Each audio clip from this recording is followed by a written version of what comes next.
9वीं 10वीं शताब्दी में मध्य पूर्व के बारे में जो हमने बातें जानी, थोड़ा सा उसको हम एक तरीके से पुनरावृत्ति कर लें और उसका सर्वोत्तम जरिया होगा नक्शों का अध्ययन।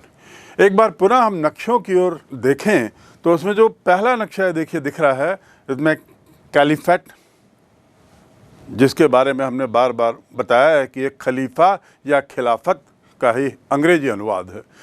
नज़र डालिए बाइजेंटाइन एम्पायर पर, नज़र डालिए फातिमिद एम्पायर पर, फातिमिद कैलिफ जो खिलाफत जो इजिप्ट में स्थापित हुई थी और साथ ही समानिद। मिडल ईस्ट में अरब क्षेत्र को एक बार पुनः अपने मानस पटल पर बैठा लें। ये जो अरब लोग थे ये बड़े रिलीजियस थे और इसके साथ ही समय के बदलाव के साथ साथ इनका जो एम्पायर था, जो अरब लोगों की जो सत्ता थी वो टूटने लगी थी, विघटन होता चला गया था, जिसके बारे में हम फिर से आगे चर्चा करेंगे। तो चलिए अब हम दूसरे नक्शे की ओर बढ़ते हैं और देखें कि इसमें क्या विशेष चीज़ है। यहाँ देखिए विभिन्न रंगों में कैलिफेट के काल को दिखाया गया है और जो सबसे ज़्यादा जो महत्वपूर्ण आपके लिए समझ की बात है वो है कि यहाँ पर कॉन्स्टेंटिनोपल और उसके बाद बाइजेंटाइन एम्पायर के पास जो दृश्य दिख रहा है वो एक अलग रंग में है। मिडल ईस्ट 1400 यानी 1400 एडी, ये इसका मतलब ये हुआ, ये जब पूरी तरह से हमारा अध्याय समाप्त हो जाता है उसके बाद का दृश्य क्या रहता है, ये थोड़ा सा आप बैठा लें कि हम अंत में अपने अध्याय की समाप्ति के बाद इस दिशा की ओर बढ़ेंगे। अगले नक्शे में देखिए इसके बाद क्या आता है। अगला नक्शा ये है आपके लिए अत्यधिक महत्वपूर्ण समझने का, जिसमें क्रमबद्ध तरीके से आपको बताया गया है कि एम्पायर कैसे बढ़ता गया। कौन सा एम्पायर? मुस्लिम कंट्रोल का क्षेत्र, मुस्लिम कंट्रोल का जो दायरा है वह समय समय पर कैसे बढ़ता गया। सबसे पहले जो आप देखिए अरबिया का जो क्षेत्र है वो दो भागों में है, एक तो हल्का रंग और एक गाढ़ा रंग। उसके साथ ही उसके बाद अबू बकर आए, पैगंबर के बाद अबू बकर के काल में क्या दृश्य था वह इसमें परिलक्षित है, आपको साफ दिख रहा है। और उससे दिखता है कि कौन सा क्षेत्र बढ़ाया गया। थोड़े उत्तर की ओर आप देखिए, सीरिया का क्षेत्र इसके काल में बढ़ाया गया था, सीरिया, दमिश्क। अबू बकर के बाद फिर आए थे अगले खलीफा उस्मान, और उस्मान के समय में यानी 644 आते आते आप देखेंगे कि एम्पायर और बढ़ा और जो क्षेत्र उन्होंने हथियाया, नया क्षेत्र था वो ईरान, वो इराक और इजिप्ट के आसपास का क्षेत्र, ये उस्मान के समय में हुआ। यानी समझे 644 में जब उस्मान की डेथ हुई तब ये स्थिति थी। उसके बाद आते हैं अली 661 में। अली कौन थे? मोहम्मद पैगंबर के दामाद और चौथे खलीफा। मोहम्मद पैगंबर की पुत्री फातिमा का विवाह उनसे हुआ था और बाद में इनकी हत्या भी हो गई थी। तो ये अली के काल में क्या हुआ ये आपको दूसरे रंग में दिखाया गया है। इसके बाद हम आते हैं कॉन्क्वेस्ट अल वलीद के समय में क्या हुआ, और उस समय देखिए आप एम्पायर पूर्व की ओर कितना बढ़ा है। यानी पूर्व की यदि हम बात करें तो हम बात कर रहे हैं ईरान, अफ़गानिस्तान, और उस तरफ इनका जो साम्राज्य है, इनका जो नियंत्रण है वो बढ़ता जा रहा है पूर्व की ओर। और अंत में फिर उसके बाद जो नए नए इस्लामिक क्षेत्रों को एक अलग चिन्ह से दिखाया गया है जो बाद में आए, और इस प्रकार ये लोग बिल्कुल भारत की सीमा तक पहुंच जाते हैं। मैंने जिक्र किया था अभी थोड़ी देर पहले आपके सामने कि मोहम्मद गजनी जो तुर्की परिवार से संबंधित था और वहाँ से गजना में शासन करने के लिए आए थे लोग, अब वही मोहम्मद गजनी भारत पर 17 आक्रमण करता है। इसके बारे में भी हम विस्तार से आगे पढ़ेंगे। तो एक नक्शा आपके सामने ये है। अब चलिए हम अगले नक्शे की ओर बढ़ें। अगले मैप में आप देखेंगे एक अलग ढंग का थोड़ा सा चित्रण है, और इस चित्रण में आपको दिख रहा होगा एक एम्पायर ऑफ फरीदिम शाह लिखा हुआ है, उसके बाद दूसरा सल्तनत ऑफ रम लिखा हुआ है, और अरबिया के ऊपर सीरिया और क्रूसाडर स्टेट बना हुआ है। क्या स्टेट है? क्रूसाडर स्टेट। ये क्रूसाडर स्टेट को अपने मन में थोड़ा आप बैठा लें कि क्रूसाडर स्टेट क्या है, ये क्रूसाडर की चर्चा क्यों हुई थी, इस पर फिर हम आगे, क्योंकि आज अभी जो हम पढ़ने जाएंगे आगे, उसका मूल विषय है धर्म युद्ध, जो होली लैंड के लिए हुआ था। और होली लैंड जो है वो इसी क्षेत्र में कहीं पर स्थित है, जो आगे और स्पष्ट होगा। और आज भी यह क्षेत्र विश्व के परिप्रेक्ष्य में भी सबसे विवादित क्षेत्रों में माना जाता है। चलिए हम आगे बढ़ते हैं और अगले नक्शे की ओर। और यहाँ पर देखिए, अब थोड़ा और विस्तृत रूप से उस क्षेत्र को बताया गया है, और एक जगह लिखा है मेसोपोटामिया, और उसके बाद दिया हुआ है सीरिया एंड इज़राइल। पहले के नक्शों में इज़राइल का जिक्र नहीं था।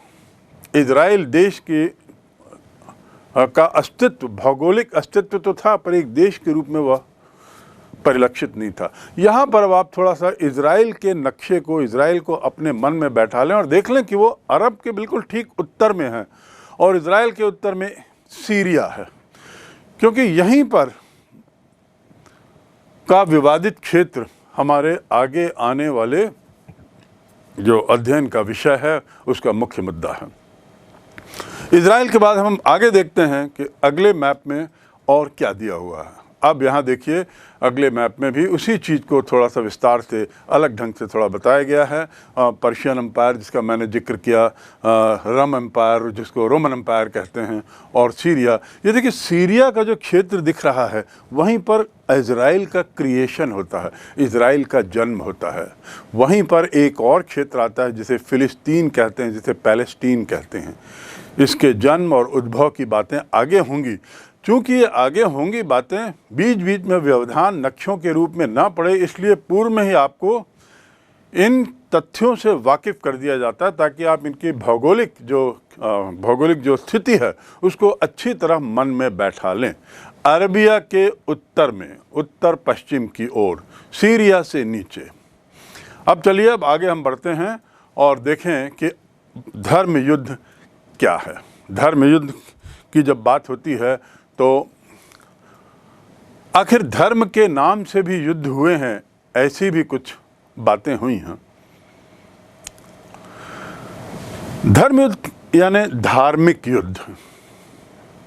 धार्मिक युद्ध की बात करते समय हमें ये जानना होगा कि विश्व इतिहास में एक काल तक अधिकतर युद्ध धर्म के नाम पर हुए, और बाद के काल में यानी आधुनिक काल के अधिकतर युद्ध क्षेत्र के नाम से हुए, राजनीतिक सत्ता के नाम से हुए।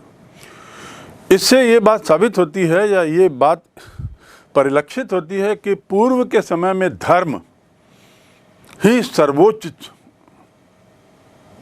सर्वोच्च महत्वपूर्ण होती थी, और सत्ता, राजनीतिक सत्ता, ये बातें उसके नीचे आती थी। यदि धर्म सर्वोच्च था या धर्म की सबसे ज़्यादा महत्ता थी, तो धर्म से जुड़े लोग भी समाज में सर्वोच्च वर्ग में थे। ये बात आपको समझ लेनी चाहिए। 11वीं शताब्दी से लेकर लगभग 13वीं शताब्दी तक, यानी ये जो धार्मिक युद्ध का काल है, धार्मिक युद्ध का काल आता है आपका 1095 से करीब 1291 तक। 1095 से 1291, यदि हम 1295 मान लें तो आप देखेंगे कि लगभग 200 वर्ष का काल इसमें समाहित है। तो ये 200 वर्षों का इतिहास है धार्मिक युद्ध का, धर्म के नाम पर लड़ाइयों का। अब ये धर्म के नाम पर लड़ाइयाँ क्यों हुई? देखिए, आपको पूर्व में बताया गया है कि पूरब और पश्चिम, अरब के पूरब और अरब के पश्चिम में दोनों जगह दो विस्तृत साम्राज्य थे। उन साम्राज्यों के अपने अपने धर्म थे। पश्चिम में जहाँ, जो पश्चिमी यूरोप भी कह सकते हैं, वहाँ पर जहाँ ईसाई धर्म का प्रभुत्व था, ईसाई धर्म का बोलबाला था, वहीं अरब के पूर्व में ससानिद एम्पायर और ये दूसरे जो साम्राज्य थे, इनमें दूसरे यहूदी वंश, यहूदी धर्म के लोगों का, जिसको जुदाइज़्म आदि कहते हैं, वहाँ के लोगों का बोलबाला था। अब जब बीच में एक तीसरा धर्म सामने आ रहा है, उसका उदय हो रहा है, तो निश्चित रूप से यह धर्म किसी अन्य धर्म की कीमत पर विस्तृत होगा। दूसरे शब्दों में, अपने को विस्तारित करने के लिए, अपने को फैलाने के लिए निश्चित रूप से किसी दूसरे धर्म में दखल देगा, दूसरे धर्म के अंदर जाएगा और उन धर्मों को प्रभावित करते हुए धर्मांतरण करके अपने धर्म का विस्तार करेगा। दूसरे शब्दों में, ये जो धर्मांतरण, धर्म परिवर्तन का झगड़ा ही एक तरीके से धार्मिक युद्धों का कारण बनता है। ईसाई धर्म के बहुत सारे अनुयायी, आपको याद होगा अब्बासी वंश की सत्ता, खिलाफत के समय वहाँ के कर्मचारी थे, अधिकारी थे, अफसर थे, क्लर्क आदि थे, और ऐसे ही यहूदी वर्ग के कुछ लोग भी इसमें शामिल थे, लेकिन ईसाई लोग थोड़ी ज़्यादा संख्या में थे। मध्यकाल में, यानी जिस काल की हम बात कर रहे हैं, 1095 से 1291, इस काल में ये जो ईसाई लोगों थे, इनको किताबों वाले लोग कहा जाता था। किताबों वाले लोग, आखिर क्यों? क्योंकि ये ईसाई धर्म के ये अनुयायी एक न्यू टेस्टामेंट, उनकी जो बाइबल का एक हिस्सा है, न्यू टेस्टामेंट की पुस्तक लेकर चलते थे और हमेशा सतत रूप से उनके पास ये पुस्तक होती थी। तो इन लोगों को क्रिश्चियन या ऐसा कुछ ना करके मुख्य रूप से इन्हें किताबें वाले लोग के नाम से जाना जाता था। और ये जो न्यू टेस्टामेंट था, ये मूलतः पादरी लोग ज़्यादा रखते थे, जो उनके धार्मिक गुरु होते थे। यहाँ पे जो ये जो क्षेत्र है जिसकी हम बात कर रहे हैं, जहाँ पर आपने याद होगा, आपने इज़राइल का क्षेत्र देखा, उस इज़राइल के क्षेत्र में व्यापारी वर्ग और धार्मिक यात्रा करने वाले और ये ईसाई, ये लोग आते थे, क्योंकि उस क्षेत्र में एक जगह थी जेरूसलाम। जेरूसलाम एक जगह है, इस जगह का ईसाइयों के लिए अत्यधिक महत्व है। धार्मिक दृष्टि से भी उसका संबंध ईसा मसीह से है, जिसके बाद में फिर आगे चर्चा होगी। लेकिन फिलहाल ये जान लें कि उस क्षेत्र में आने के लिए ईसाई लोग काफ़ी उत्सुक रहते थे, क्योंकि धार्मिक स्थल था। तो व्यापारी आते थे, पादरी लोग आते थे, धार्मिक लोग यात्रा करने के लिए आते थे, ऐसे तीर्थ यात्रा के लिए भी आते थे। और चूंकि ये क्षेत्र मुस्लिम कब्जे में था, अब्बासी वंश के बाद भी जो दूसरे लोग आए, उनकी सत्ता में ये क्षेत्र बना रहा, तो इसलिए मुस्लिम लोगों ने सहिष्णुता की दृष्टि से ईसाई लोगों को रास्ता दिया और उनकी सुरक्षा की गारंटी दी कि वो लोग यदि इस क्षेत्र में आते हैं अपने धार्मिक स्थल में घूमने के लिए, तो किसी तरह का उन पर अत्याचार, दुर्व्यवहार नहीं होगा। और मुस्लिम लोगों ने वादा किया कि वे उन्हें सुरक्षा देंगे। इसके बाजू में जो बाइजेंटाइन एम्पायर था, बाइजेंटाइन एम्पायर को से 638 में जेरूसलम को जीता गया था, 638 ईस्वी में। अब 638 ईस्वी में जो जीता गया क्षेत्र है, वो लगभग 400 साल से उनके कब्जे में था, और मुस्लिम लोगों के सतत कब्जे में रहने के कारण, बाइजेंटाइन एम्पायर से हट जाने के कारण, उस क्षेत्र के लिए एक तरीके से दोनों के बीच में लगातार दुश्मनी बनी रही। कौन दोनों? ईसाई और मुस्लिम। तो एक कारण तो ये हो गया दोनों के बीच के झगड़े का, ये फिलिस्तीनी बात, यानी उस क्षेत्र के लिए जो 638 में ईसाइयों के हाथ से निकल गया था, उसको पाने के लिए।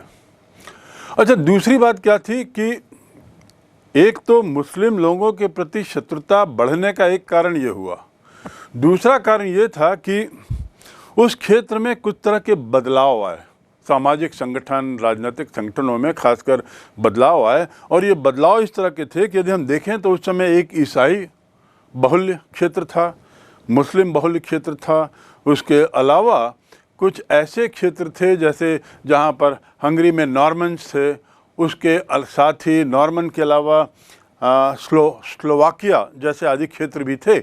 इनमें स्लाव लोगों को भी ईसाई बनाने में बाइजेंटाइन लोगों को सफल हुए, यानी ये किताब वाले लोग कन्वर्शन में सफल हुए। तो मूल रूप से वहाँ पे तीन ही धर्म के लोग रह गए थे, एक था ईसाई धर्म, दूसरा था इस्लाम धर्म के, और तीसरे जो थे वे थे यहूदी, क्योंकि नॉर्मन, हंगेरियन और स्लाव ये लोग तो ईसाई बन गए। तो टकराव मूल रूप से अब ईसाई और मुस्लिम के बीच में था, और उसका एक कारण तो हमने जाना, वह था वह क्षेत्र जो 638 में बाइजेंटाइन से छीन लिया गया था और जिसका ईसाइयों के लिए बड़ा धार्मिक महत्व था। एक और इसके बाद बात होती है टकराव के कारण को लेकर, और वो है कि सामंती जो कल्चर वहाँ था, सामंती कल्चर जो सामंती सभ्यता जो थी, वे लोग लूट खसोट और लड़ाइयों में काफ़ी ये लोग दखल देते थे। तो मुसलमानों के प्रति शत्रुता का एक और कारण था कि लूट खसोट और सैनिक लड़ाइयों पर आधारित जो अर्थव्यवस्था थी उसको लेकर बड़ी नाराज़गी थी। उसको एक तरीके से मुस्लिम लोगों ने उसे एक तरीके से निषिद्ध भी किया, उसे मना भी किया, उसे नकारा भी, एक तरह की संधि भी हुई। साथ ही तीसरा कारण एक जो था, पहला कारण तो मैंने बताया वो जेरूसलम का क्षेत्र, दूसरा कारण मैंने बताया कि अब ये नॉर्मन, स्लाव और इन लोगों के क्रिश्चियन बनने के बाद अब मत झगड़ा इन दोनों के बीच में ही रह गया था। और वो झगड़ा किस बात का था? वर्चस्व का था, कि किसका बाहुल्य वहाँ रहेगा, किसकी वर्चस्वता वहाँ रहेगी। और तीसरी बात थी कि एक वहाँ पर एक तरह का आंदोलन इस समय चला, वो आंदोलन कहलाता है पीस ऑफ गॉड। ये पीस ऑफ गॉड क्या है? पीस ऑफ गॉड, इस आंदोलन का महत्व ये था, ये मूलतः इस बात के लिए चलाया गया था कि शांति बने। शांति बनाने के लिए जो ईसाई धर्म में जो सामंती प्रवृत्तियां थीं उसे हटा दिया गया, और साथ ही एक जो संधि है उसमें ऐसा भी किया गया कि जो ईसाई लोग हैं वे गैर ईसाई लोगों को अब शत्रु माने, यानी दिशा मोड़ दी गई। किस चीज़ की दिशा? विरोध की दिशा को अब एक तरीके से धार्मिक कलेवर दिया गया, और ईसाई संसार से हटाकर चर्च और ईश्वर के शत्रुओं की ओर इस लड़ाई को, इस विद्रोह को, इस विरोध को मोड़ दिया गया। और यही जो मोड़ है, इससे विधर्मियों के विरुद्ध लड़ाई को अब क्या माने जाने लगा? एक बहुत अच्छी बात, सराहनीय चीज़ मानी जाने लगी। परिणाम क्या हुआ कि अब ज़्यादा से ज़्यादा लोग इस तरह की लड़ाई में शामिल होने के लिए उत्सुक रहने लगे, जो धर्म के नाम पर लड़ी जा रही है। ये तो हुई पृष्ठभूमि। अब थोड़े से घटनाक्रम पे आते हैं, और वो है कि मलिक शाह, आपको याद होगा कि तुर्की के लोगों ने काफ़ी बड़े क्षेत्र पर कब्जा किया था। तुर्की के जो खानाबदोश लोग थे, जिसका जिक्र मैंने पूर्व में किया है, ये खानाबदोश लोग बड़े अच्छे घुड़सवार हुआ करते थे, बड़े अच्छे सैनिक भी हुआ करते थे, और अपने इस कौशल के बल पर उन्होंने विभिन्न सुल्तानों के दरबार में अपना स्थान बनाया था। और धीरे धीरे एक समय ऐसा आया जब वे क्या बन गए? स्वयं सुल्तान बन बैठे, और अपने को उन्होंने शहंशाह कहलाया। उन्होंने, याद रखिएगा, उन्होंने अपने को खलीफा के नाम से नहीं कभी भी सामने लाया, और उसका कारण था क्योंकि ये लोग शिया थे, सुन्नी के विरुद्ध इनकी लड़ाई थी, और ये नहीं चाहते थे कि जो दूसरा शिया वर्ग है वह उनसे नाराज़ हो जाए यदि वे अपने को कैलिफ बोलेंगे तो इसका परिणाम ये हुआ कि जो ईसाई लोग थे उन्होंने पीस ऑफ गॉड के जरिए, उस आंदोलन के जरिए इस विरोध को इस्लाम के मुस्लिमों के प्रति इस विरोध को एक धार्मिक मोड़ देने में सफलता पाई। और उसमें जो अगला कदम हुआ आया कि सामंती प्रवृत्ति को हटाकर अब इस शत्रुओं की ओर उसको मोड़ दिया। और जब मलिक शाह जो सेल्जुक सुल्तान था, अंतिम सुल्तान साबित हुआ, जो 1092 में मरा, इसकी मृत्यु ने एक मौका ईसाइयों को दिया। किसकी मृत्यु ने? सेल्जुक सुल्तान मलिक शाह, इसकी मृत्यु ने इनको एक मौका दिया। और ये मौका क्या था? जब इसकी मृत्यु हुई तो सेल्जुक एम्पायर एक तरीके से टूटने लगा, यानी तुर्की लोगों का एम्पायर टूटने लगा, उनका साम्राज्य टूटने लगा। और इसका फ़ायदा उठाते हुए पड़ोसी Byzantine Raja Alexius I, Byzantine का राजा जो ईसाई धर्म का राजा था, एलेक्सियस I ने कुछ एक क्षेत्रों पर कब्जा कर लिया। और उन क्षेत्रों में मुख्य क्षेत्र थे एशिया माइनर और साथ ही उत्तरी सीरिया। कौन से क्षेत्र थे? एशिया माइनर और उत्तरी सीरिया। दमिश्क दक्षिण में है, तो उस क्षेत्र को छोड़कर उत्तर की तरफ के क्षेत्र को इस बादशाह ने, जो बाइजेंटाइन एम्पायर का था, उसने विजय प्राप्त की। और ये कब की घटना है? 1092 के आसपास की। तो इसके कब्जे के साथ ही अब क्या हुआ? एक घटनाक्रम तेजी से बढ़ा। ये जो बाइजेंटाइन का जो राजा था एलेक्सियस I, ये राजनीतिक सत्ता थी इसके पास, लेकिन ईसाई धर्म में जो धार्मिक सत्ता थी वो पोप के हाथ में थी। इस्लाम धर्म में कैलिफ, खलीफा, धार्मिक सत्ता प्रमुख था, लेकिन समय के साथ साथ उसमें थोड़ा परिवर्तन हुआ था। और एक समय ऐसा आया जब अब्बासी वंश के लोगों ने धार्मिक सत्ता और राजनीतिक सत्ता दोनों का केंद्रीकरण कर दिया था। विश्वास है आपको ये याद होगा। और फिर यहाँ से धीरे धीरे फिर एक तरीके से विकेंद्रीकरण होता है, शहंशाह बनते हैं और कैलिफ कहीं और चले जाते हैं। धीरे धीरे कैलिफ की सत्ता का पतन होता है और शहंशाह, सल्तनत, सुल्तान ये आगे आते हैं विभिन्न वंशों के रूप में। यद्यपि अब्बासी वंश बहुत सीमित क्षेत्र में सिमट जाता है, लेकिन फिर भी उसका राजनीतिक अस्तित्व बना रहता है, जिस पे फिर हम आगे चर्चा करेंगे। लेकिन फ़िलहाल आपको ये जानना है कि पोप जो हैं, जो धार्मिक प्रमुख थे ईसाई धर्म के, पोप ने भी इस मौके को ताड़ा कि अब ये समय आ गया है जब हम ईसाई धर्म का प्रचार प्रसार कर सकते हैं, क्योंकि सेल्जुक वंश की समाप्ति के साथ साथ वहाँ पतन हो रहा है, कमज़ोर हो रही है, उनकी सत्ता क्षीण हो रही है। तो पोप और एलेक्सियस I ये दोनों अब मिल जाते हैं। ये दोनों एक तरह से सहमत होते हैं इस बात पर कि अब समय आ गया है कि ईसाई धर्म को हम पुनर्जीवित करें। ये पोप थे पोप अर्बन II। और इसके तहत 1095 में एक समझौते के माध्यम से 1095 में पहला युद्ध लड़ा जाता है होली लैंड को पाने के लिए। वो होली लैंड क्या है? वही क्षेत्र जो इज़राइल के पास जेरूशलम आसपास बताया गया है, उसे वे लोग होली लैंड कहते थे। और होली लैंड को मुक्त कराने के लिए किनसे? इस्लामिक सत्ता से। क्यों? क्योंकि 638 में बाइजेंटाइन का, 638 के पहले वह क्षेत्र बाइजेंटाइन का था, उसे वापस अब उसे इस्लाम या मुस्लिम वर्ल्ड ने अपने कब्जे में ले लिया था। तो इन लोगों का प्रयास था कि ये समय आ गया है जब हम फिर से इस पर हमला करके इसे वापस ले लें। यही लड़ाई जो है प्रथम लड़ाई कहलाती है। और इसके बाद इसको लेकर कई लड़ाइयाँ चलती हैं। और तथ्य तो ये है कि आज भी इस क्षेत्र को लेकर बहुत ऊहापोह मची रहती है, बहुत तनाव रहता है।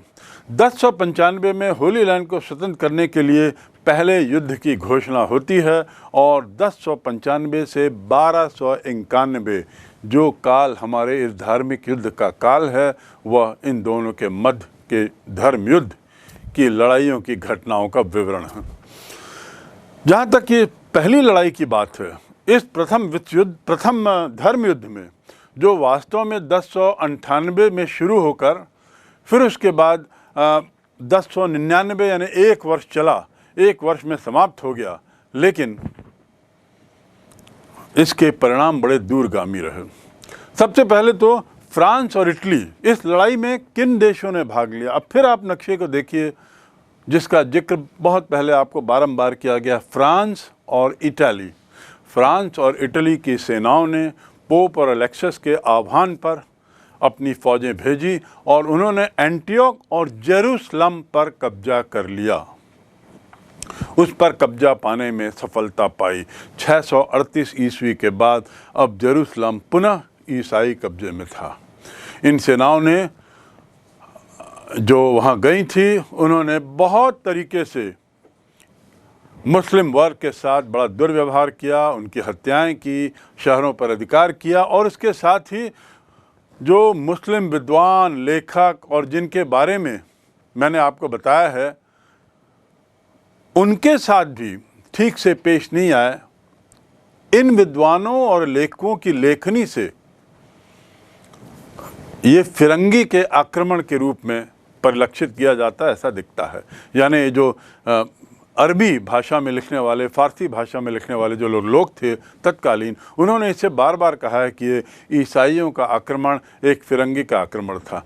अब ये जो फिलिस्तीन है, ये सीरिया के कई क्षेत्र धर्म युद्ध के नाम से जीतते चले गए और बारंबार इसका परिणाम ये हुआ कि दोनों के बीच में कई युद्ध हुए, लगभग 8-9 युद्ध हुए।